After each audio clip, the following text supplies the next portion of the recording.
When the cardboard guitar was accessioned into the museum's collection, it was originally called a maquette for a guitar, meaning that it was a cardboard maquette for the metal guitar, just the ephemeral mock-up that was used to make the real star, the metal guitar, and in fact, doesn't really play out that way.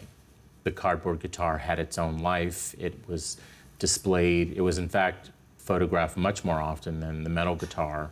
It was really the one when people were writing and talking about Picasso's guitar, the only images that they had seen were of the cardboard guitar. Most of them, unless they had seen it in person, hadn't really seen the metal guitar. He's come up with this form, and then he's experimenting and seeing how does the same form look made out of a different material. They have incredibly different effects.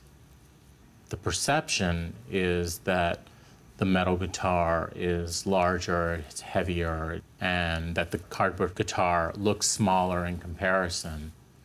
What's interesting is to do the measuring and do the comparison and to see that, in fact, they are within centimeters of each other on every major measurement.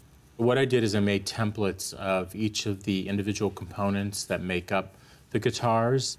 And this one is the shape and dimension of the cardboard guitar back piece. And then this piece of mylar represents the metal guitar. There's very little difference between the two. There's just a slight difference really at the extreme edges. This represents the body of the cardboard guitar, and this is one of the few measurable differences between the two guitars, that this side of the metal guitar is longer, meaning 2 or 3 centimeters. The dimensions of the metal guitar sound hole are very close to the dimensions of the cardboard sound hole.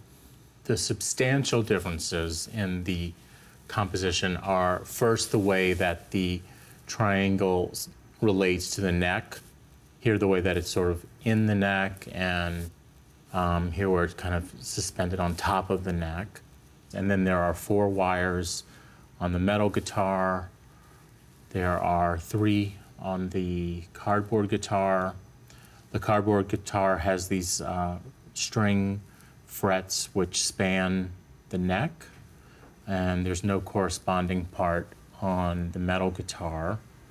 The relationship between the sound hole and the bottom of the internal box on the metal guitar is much larger than the same space on the cardboard guitar.